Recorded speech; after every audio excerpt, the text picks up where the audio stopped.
a entender hoje a importância da autoestima. Então, ontem nós falamos, as famílias estão desestruturadas e não podemos falar de autoestima se pai está fora de papel e mãe está fora de casa, se nós não entendemos o valor e a preciosidade dos nossos filhos. E hoje eu quero falar um pouquinho o que é autoestima. O que é? O que ela faz conosco? Como é que a nossa vida acontece a partir de uma boa autoestima, de uma autoestima positiva ou de uma autoestima negativa? No ano de 2000, deixa eu ver aqui. No ano de 2000, a revista Veja, ela publicou um artigo do administrador, Dr. Stephen Kent, e o nome desse artigo era a autoestima dos seus filhos, a autoestima de nossos filhos. Esse artigo ele marcou a minha vida por conta de uma pessoa, um alto executivo, um escritor, um camarada que trabalha com administração, escreve para uma revista, como a revista Veja, e de repente, e o Stephen Kent, depois eu fui conhecê-lo, ele faz exatamente isso, ele traz reflexão, ele tem reflexões no blog dele muito profundas, e olha o que ele fala sobre autoestima. Ele diz assim: uma semana depois de minha esposa e eu decidirmos começar uma família, nós entramos numa livraria e compramos livros para aprender como educar os nossos filhos. Por uma série de razões, os 2 filhos só nasceram 6 anos depois desta decisão. E acabamos lendo não apenas um livro ou 2, nós lemos 36 livros. Se dependesse de teoria, nós estávamos preparados. Hoje, os nossos filhos estão crescidos e um amigo me perguntou que livro nós havíamos mais utilizado. Foi uma boa pergunta que demorei a responder. Usamos um só livro, um que educava mais aos pais do que os filhos. Intitula-se A Autoestima de Seu Filho. Comprem esse livro. Leiam esse livro. Eu conheço, eu já indiquei muito, faço palestra para pais, faço acompanhamento em consultório como terapeuta de família. Eu digo, leiam esse livro. A Autoestima de Seu Filho, de Dorothy Briggs, B-R-I-G-G-S, Dorothy Briggs. O título do livro já diz tudo. A tese do livro é como agir para nunca reduzir a autoestima do seu filho. Elogiá-lo frequentemente, ouvir suas pequenas conquistas, festejar suas pequenas vitórias, nunca mentir ou exagerar nesse intento. Em suma, mostrar aos nossos filhos o seu verdadeiro valor. Ao contrário do que defendiam os demais livros. Não é uma boa educação, não é disciplina, nem muito amor e carinho ou uma família bem estruturada que vai determinar o sucesso dos nossos filhos, embora isto ajude. A sacada mais importante do livro, no nosso entender, foi a constatação. Queridos, prestem atenção nisso. A sacada mais importante, a constatação mais importante, foi de que os nossos filhos já nascem com uma elevada autoestima. Os nossos filhos são gerados e já nascem com uma elevada autoestima. E que são os pais que sistematicamente irão arruiná-la. Com frases como: seu idiota, tonto, retardado, não presta atenção, parece que não vai entender nunca. mongoloide. Recentemente eu ouvi uma família dizendo que os pais, quando irritados com o filho, chamam o seu autista. Quando você chama de imbecil, não é diferente. Eu acho que a gente se choca com algumas coisas. É absurdo isso. A constatação é de que os nossos filhos já nascem com uma elevada autoestima e que são os pais que sistematicamente irão arruiná-la com frases como estas. Jean-Jacques Rousseau errou quando disse que o homem nasce bom e que a sociedade é que o corrompe. São os próprios pais que se encarregam de fazer o estrago. Por exemplo, você, pai ou mãe, chega do trabalho e encontra seu filho pendurado na cadeira, tentando subir lá em cima daquele armário. Desça daí, seu idiota! Você vai torcer o pescoço. Para Dorothy, o politicamente correto seria dizer o seguinte: filho, desça já, porque eu tenho medo de que você possa se machucar. Primeiro, porque seu filho não é um idiota. Segundo, porque ele assume riscos calculados. E são os pais, com suas neuroses de segurança, que têm medo de cadeiras. Você não é psicóloga de filho. Você é mãe. Você não é psicólogo de marido. Você é esposa, você é mulher, você é companheira, você é amante. Mas você não é psicóloga de marido. E sempre que eu pude, né, eu cometi erros assim com os meus filhos, que a gente sempre que, na medida em que eles foram crescendo, eles foram entendendo o direito de falar, e de argumentar e contra-argumentar, e réplica, tréplica, quadréplica, e expor. Eu lembro do Emanuel, meu filho do meio, eu quando falava alguma coisa assim para ele, ele olhava para mim e ele dizia: eu não sou isso que você está dizendo. Porque eu mesma ensinei, eu disse: não deixe a mamãe nervosa falar coisas que eu não quero que sejam na sua vida verdadeiros. E o Emanuel fazia isso. Eu não sou o que você está falando. Você lembra disso, Zé Mauro? Ele tinha umas reações de ficar bravo comigo. Porque nós fazemos isso. Nós perdemos a cabeça, nós estamos ocupadas com tantas coisas e fazemos. Eu acho que o importante é entender, primeiro, que não precisamos fazer, né? E segundo, porque nós podemos empoderar as gerações que estão vindo depois de nós, para que elas não cometam os mesmos erros que nós cometemos. Você pode não se lembrar do que você disse ou do que você fez, mas as pessoas sempre se lembrarão de como você as fez sentir-se. Então, às vezes, existem experiências nessa dinâmica e nesse relacionamento entre pai e mãe que nós absolutamente esquecemos.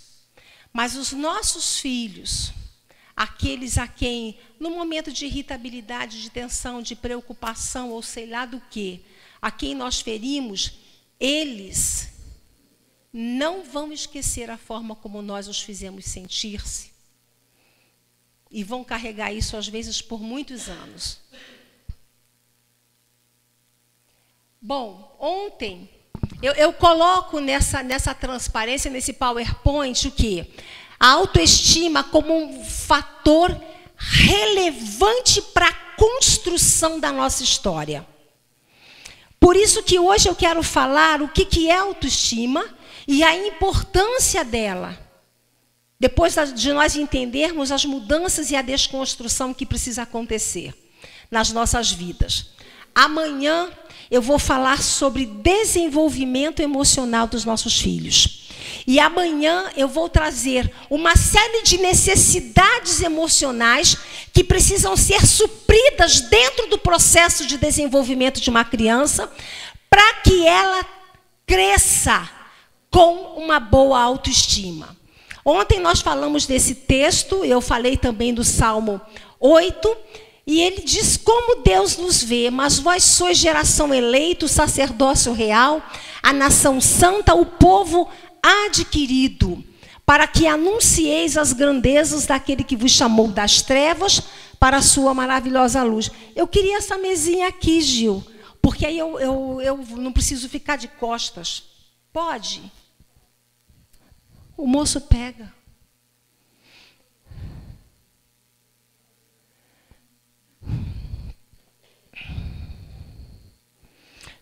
Tá ótimo. Vocês se lembram que nós falamos ontem no feche você. Nós falamos no Salmo 8, como Deus nos vê, e Deus nos vê de uma maneira tão tremenda que Ele entregou a sua criação para o nosso cuidado. Lembram disso?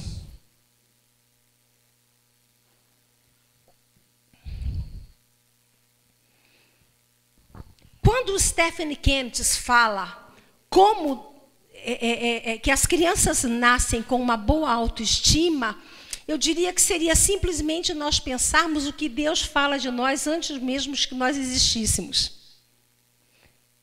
Né? Em muitos textos da palavra. O Cícero Bezerra, diretor da Betânia, ele dizia assim: Deusa, eu não encontrei mais, meu livro eu perdi, mas, na verdade, esse livro foi uma referência na minha vida. O nome desse livro é La Bendición.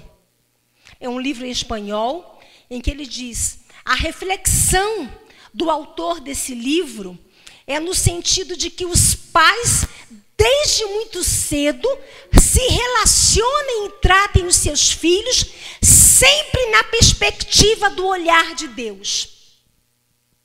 Deixa eu dizer uma coisa para vocês entenderem isso. Às vezes as pessoas me perguntam como é que eu, psicóloga, exerço a psicologia e lido com essa coisa da alma e do espírito, né? Como é que eu lido com essa coisa da espiritualidade? E eu acho muito interessante. Outro dia, não sei se a Mel se lembra, uma pessoa marcou um horário comigo. Ela é terapeuta de alguma coisa lá, né? E ela disse: eu estou com muita dificuldade, porque eu estou no consultório e eu só estou evangelizando, porque eu acho que se as pessoas aceitarem Jesus, está resolvido o problema das suas vidas. Então eu estou no consultório e, ao invés de clinicar, eu estou fazendo um trabalho pastoral. Eu disse: querido, isso é crime, isso é falta de ética. Uma coisa é uma coisa, outra coisa é outra coisa. Eu tenho profunda convicção de que todos nós precisamos de Jesus, mas Jesus não resolve os nossos problemas emocionais. Ponto final. E a igreja que fala isso está cheia de gente ferida, machucada e escondendo as suas dores porque tem medo de serem julgadas. Sabe aquela história? Ah, meu irmão, ore mais, isso é falta de fé, você já poderia ter sido curado. Mentira! Mentira! Tessalonicenses nos diz, eu acho que... Depois eu acho para vocês, diz o seguinte, lá no final, que Deus quer nos encontrar bem no corpo, na alma e no espírito. Então, a integralidade do ser humano é corpo, alma e espírito. Eu entendo que esse conjunto forma-nos enquanto criação de Deus, mas existem departamentos separados. Se eu vou a um médico, eu não quero que ele ore por mim. Se eu vou a um médico, eu quero que ele seja competente e excelente, com eficiência, saiba fazer uma boa análise, um bom diagnóstico, uma boa intervenção clínica medicamentosa, de tal forma que o meu problema físico seja resolvido. Eu não vou num psicólogo para orar ou para ser discipulada.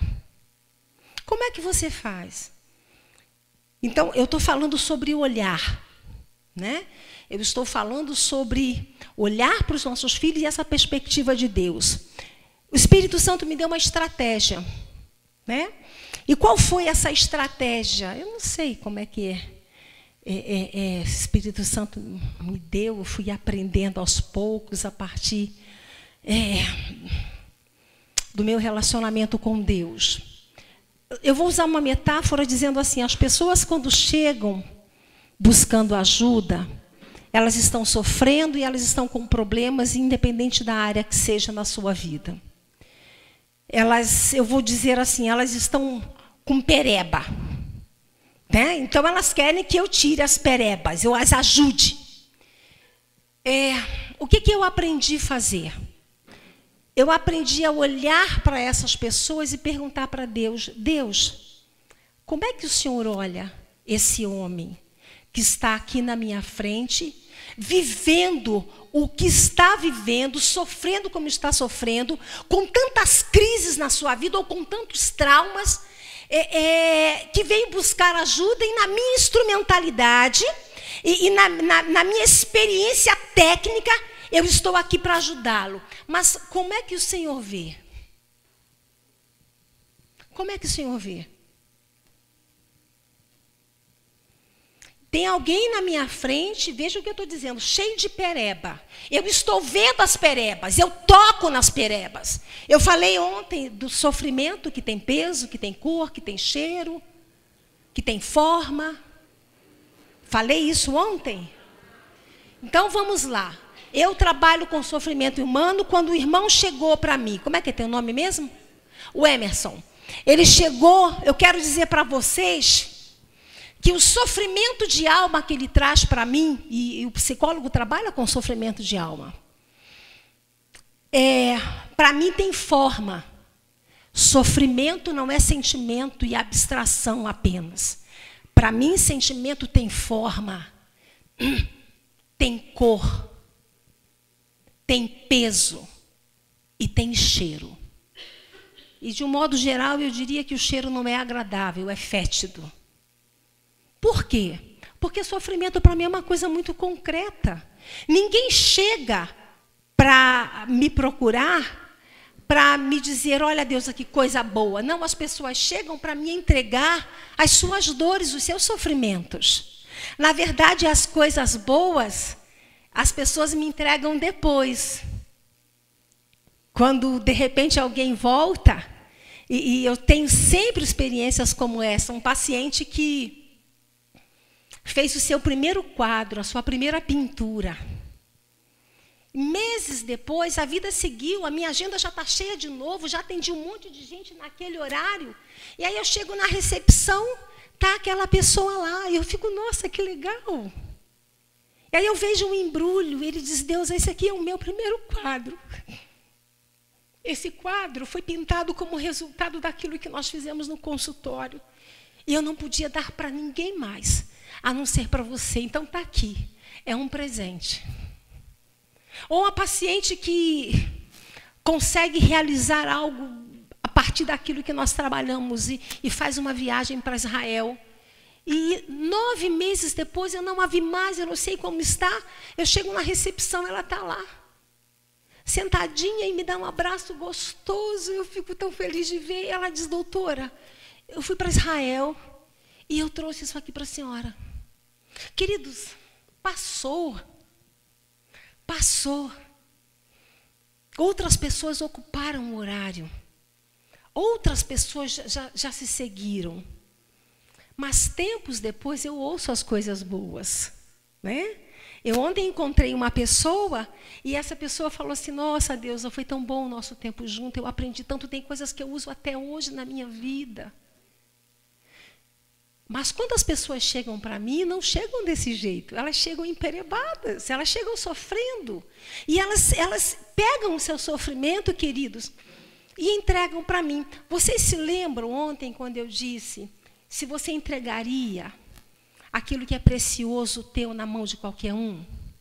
Não, né? E nós vimos por que nós não entregaríamos. E nós vimos que Deus entregou aquilo que de precioso é para Ele e para nós cuidarmos. E nós vimos que nós temos entregue aquilo que nós temos de precioso na mão de outros que são os nossos filhos. E eu entendo que sofrimento humano quando eu entrego o meu sofrimento, quando alguém chega para mim e fala das suas crises mais profundas, essa pessoa está se desnudando, queridos. Se desnudando.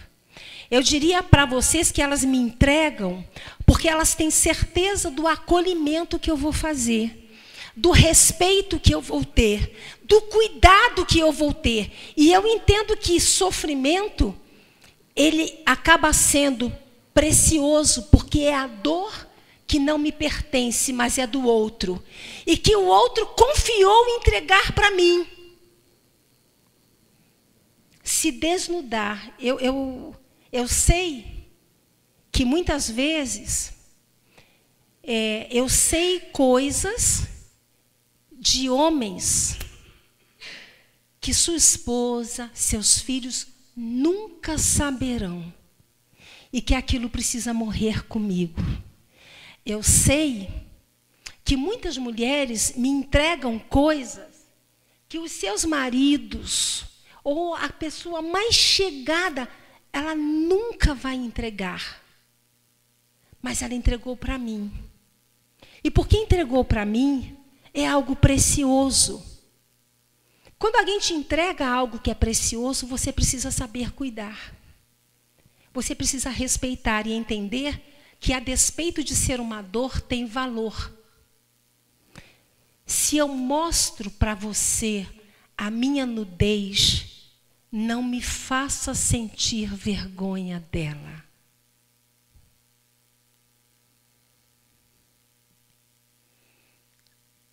Eu entro num banheiro de uma academia. No primeiro dia, eu procuro o último box. Vamos pensar nós, mulheres.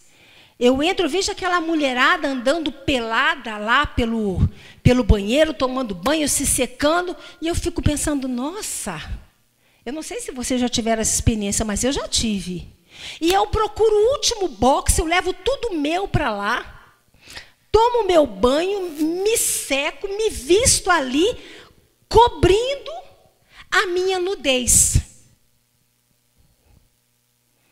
Eu estou fazendo alguma atividade 3 vezes por semana. No segundo dia que eu chego, eu ainda me sinto constrangida com aquele ambiente da mulherada andando toda pelada de um lado para lá, se vestindo, e vestindo calcinha, colocando sutiã. E eu, de novo, procuro aquele box. E escondo a minha nudez. Mas no terceiro dia, tem alguém que chegou pela primeira vez como eu. E que sentiu as mesmas coisas que eu. E está onde essa pessoa? No último box. Está no último box. Eu não vou ainda andar entre as mulheres. Mas eu não vou ficar no último porque chegou alguém agora da vez. Mas eu vou ficar no do lado. Mas na semana seguinte, queridos, elas têm as mesmas coisas que eu. Os órgãos genitais são os mesmos, os seios são... Então, eu vou andar e ver isso com muita naturalidade. Eu penso até que entre os homens, isso deve ser uma coisa muito mais tranquila.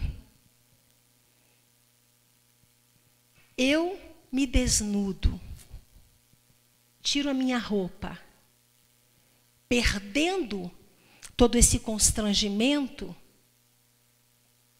e passo a pensar que todo mundo é igual, não tem problema, não tem ninguém olhando para ninguém. A vida é assim. Somos mulheres, isso é corpo, é fisiologia.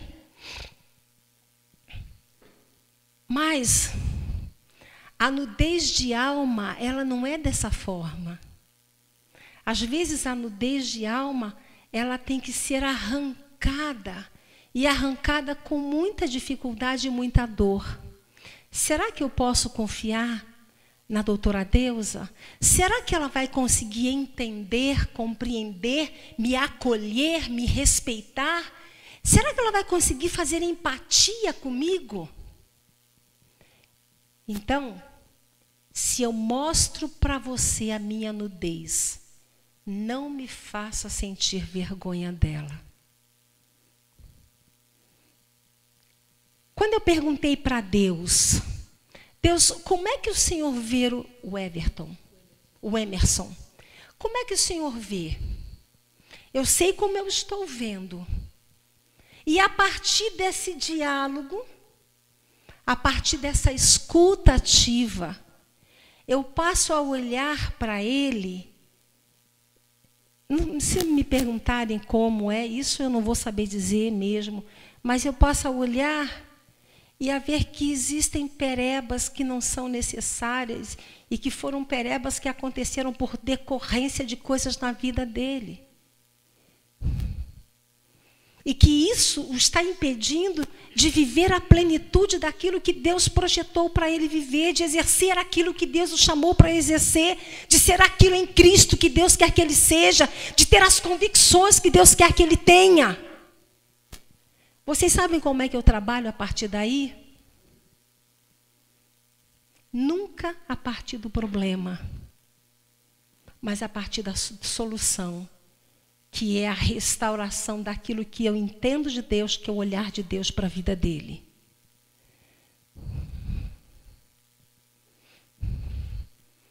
E o que eu faço chama-se psicologia. E por que eu contei toda essa história?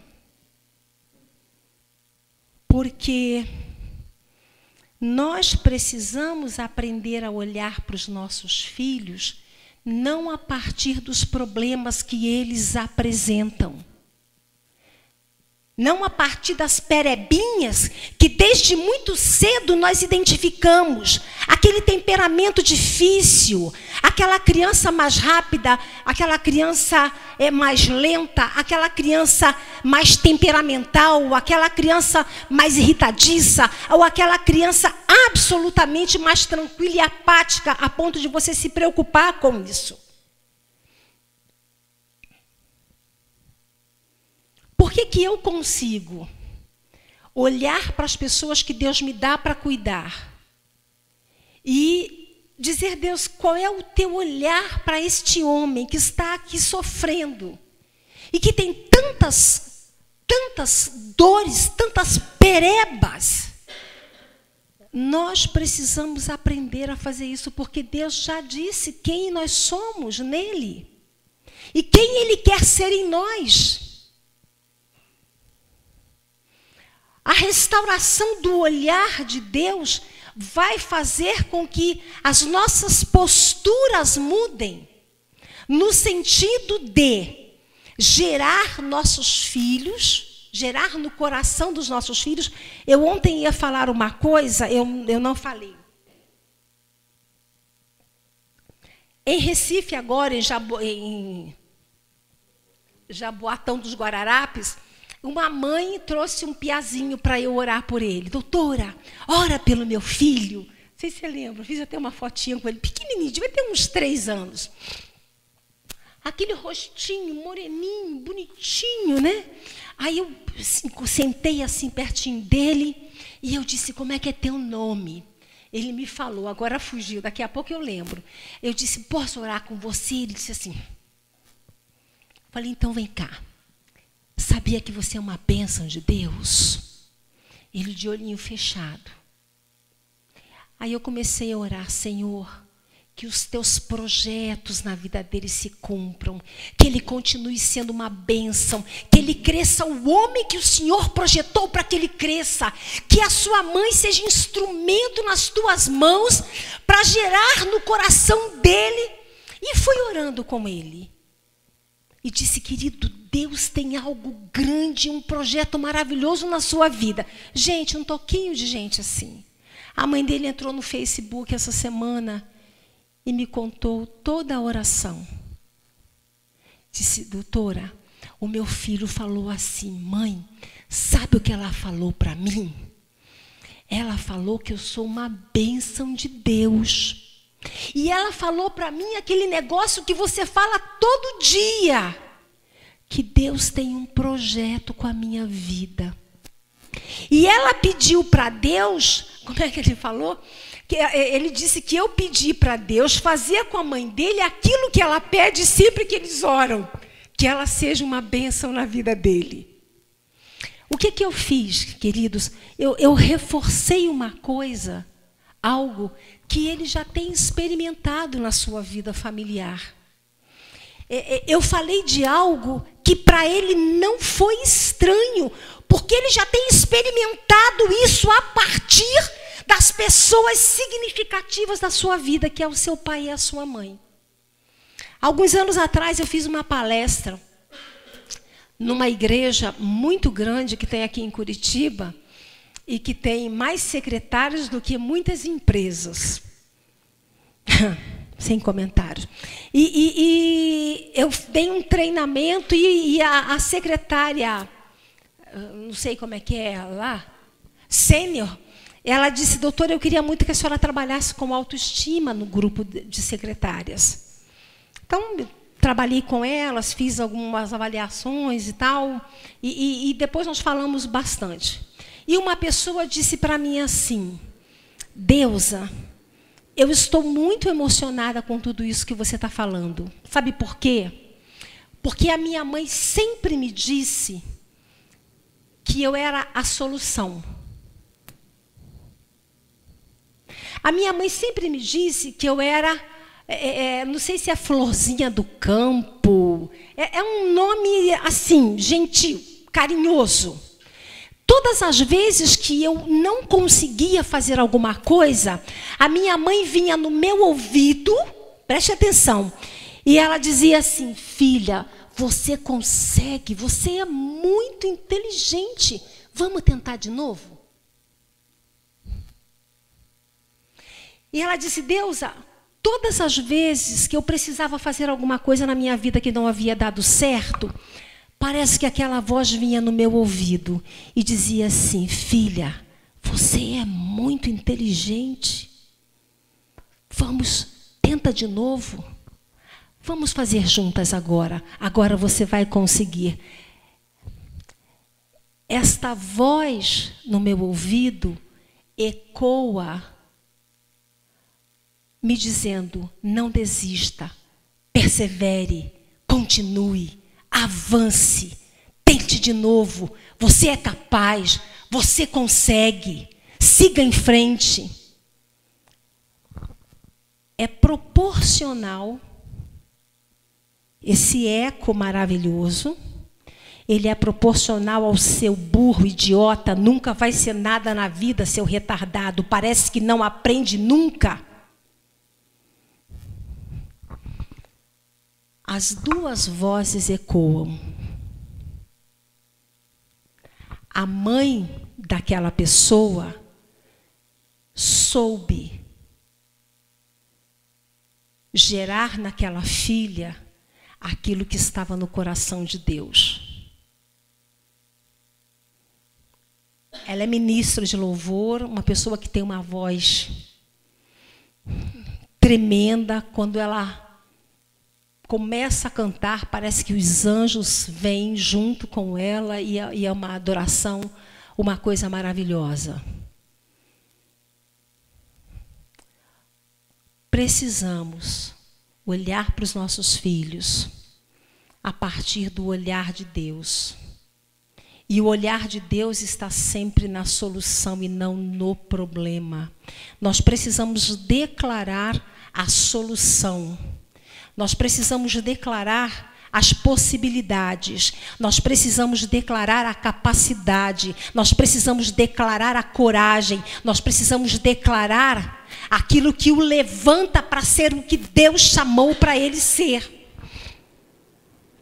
Por quê? Porque, na verdade, Deus já nos vê desta forma. Se vocês lembrarem, ontem eu li uma parte que eu tirei do livro, O Imensurável Amor de Deus, onde ele fala: por que Deus escolheu que nós viéssemos ao mundo como bebês pequenos e indefesos e que dependeríamos dos nossos pais?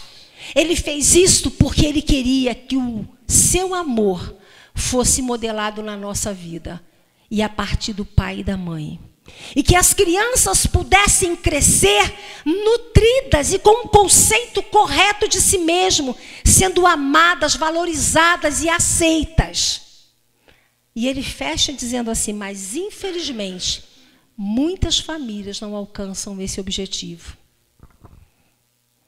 Então o que nós precisamos fazer é restaurar este olhar de Deus. Vamos lá.